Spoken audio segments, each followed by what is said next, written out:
आसाम में आज पहला बजिंग स्टॉक जो है वो है केन्स टेक कंपनी का एक QIP लॉन्च हुआ है और 5625 रुपये के फ्लोर प्राइस पे ये QIP लॉन्च किया गया है। करीब करीब 1600 करोड़ रुपए के आसपास की फंड रेजिंग की योजना है। करना क्या चाहिए इसमें?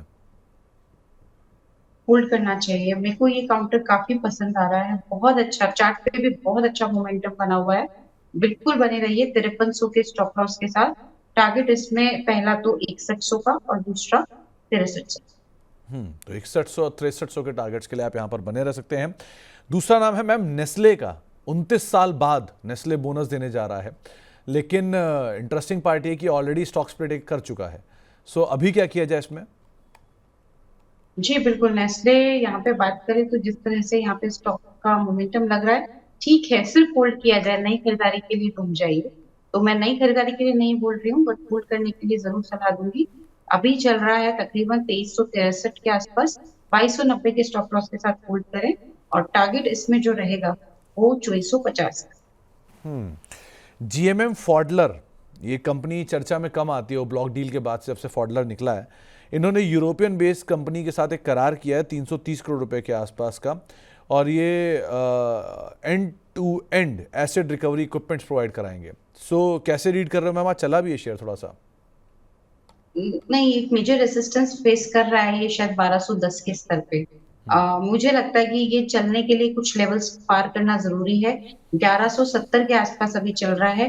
एटलीस्ट इसको अगर तेजी में वापस आना है तो 1200 के ऊपर निकलना बहुत ज्यादा जरूरी है और टिकना जरूरी है, तब जाके कुछ चाल ये पकड़ेगा काउंटर, जिसमें फिर हम इसमें 1300 से 1450 के लेवल देखेंगे। स्टॉप लॉस के तौर पे जो लेवल ठीक लगता है वो तकरीबन 990 का रहेगा। तो 990 का एक स्टॉप लेके आप पोजीशंस को देख सकते हैं। दो और इंटरेस्टिंग नाम है मैम। पहला नाम है ड्रीम फोक सर्विसेज का। इस कंपनी में कल खबरें आई थी कि कुछ क्लाइंट्स यहाँ से कंपनी के ऑन बोर्ड जो थे वो छोड़ के चले गए हैं। उस खबर के बाद कल स्टॉक में एक रिएक्शन था और आज उस पर क्लैरिफिकेशन कंपनी की तरफ से आता हुआ दिखाई पड़ा है कि उनके कोई भी क्लाइंट छोड़ के नहीं गए हैं। जो भी कॉन्ट्रैक्ट नेगोशिएशन है ये एक रेगुलर चीज़ है। हर साल क्लाइंट्स के साथ कॉन्ट्रैक्ट के नेगोशिएशन को लेकर बातचीत होती रहती है, और जिस तरह की भी खबरें चल रही थी वो खबरें खराब हैं, खंडन करते हैं उनका। और सभी पार्टनर्स के साथ कंपनी की जो बातचीत है, जो संबंध है, वो मजबूत है, बरकरार है। इस क्लेरिफिकेशन के बाद शेयर लोअर लेवल से 7 से 8% के आसपास रिकवर हुआ भी है। आप इसे कैसे रीड कर रहे हो? देखिए, रिकवर हुआ है, लेकिन जो एक ऑप्टिमिज्म और कन्विक्शन आना चाहिए वो अभी भी नहीं आ रहा। तो रिकवरी जरूर दिखाइए और ये उनके लिए राहत होगी जो कि इसमें शायद हायर लेवल पे खरीद के लेके बैठे हैं।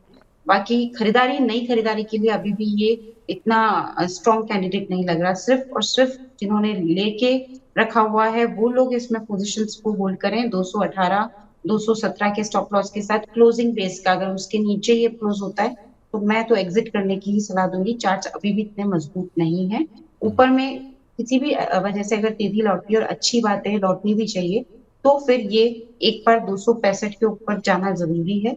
265 के ऊपर निकला तो फिर और अच्छा तेज होगा और 300 तक जाएगा। पर ये जो टारगेट दिए जा रहे हैं कुछ समय के लिए हैं, ये शॉर्ट टर्म के लिए नहीं है, थोड़ा मध्यम अवधि के लिए है। बाकी नई पोजीशन के लिए नहीं इसमें ध्यान लगाना चाहिए। जी, दूसरा नाम भी देखिए, वो है वर्लपूल का। वर्लपूल को लेकर एक खबर शुरू हुई कि रिलायंस और हेवेल्स अब इसकी खरीद की रेस में शामिल हो चुके हैं।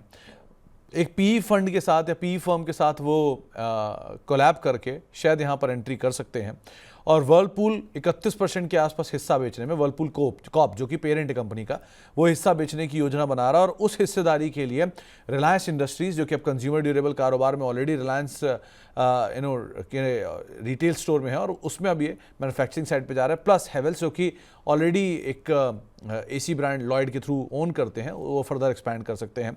और ऐसा भी माना जा रहा है कि इस पूरी डील के बाद शायद वर्लपूल कॉप जो प्रमोटर होंगे वो 20% के आसपास की हिस्सेदारी रिटेन करेंगे इस कंपनी के अंदर, और पेरेंट करीब करीब $60 करोड़ के आसपास का हिस्सा जुटा सकती है। और वो कर्ज के भुगतान के लिए इस डील के थ्रू वो कर्ज भुगतान कर सकती है $60 करोड़ के आसपास की। तो ये खबरें कुछ आते हुए दिखाई पड़ रही हैं। वर्लपूल में रफली 1-1.5% के आसपास की तेजी भी है। आशा मैम, वर्लपूल कैसा दिखाई पड़ रहा है आपको? देखिए, बिल्कुल खबरें काफी जोर में हैं और अभी स्टॉक हो रहा है कंसोलिडेट। एक फ्लैग पैटर्न का ब्रेकआउट जो हम लोग देखते हैं वो 1400 के ऊपर आएगा। थोड़ा टाइम लगेगा क्योंकि अभी तो ये चल रहा है 1345, तो होल्ड कर लीजिए इस काउंटर को। 1345 के आसपास चल रहा है, उसी लेवल पे होल्ड कर लीजिए। स्टॉप लॉस लगा लीजिए इसमें तकरीबन 1250 का। तो 1250 के स्टॉप लॉस के साथ होल्ड करना है इस काउंटर को। टारगेट इसमें रखना है, अब जो पोजीशन पे आएगा वो 1445 से लेके और 1480 तक के रहेंगे।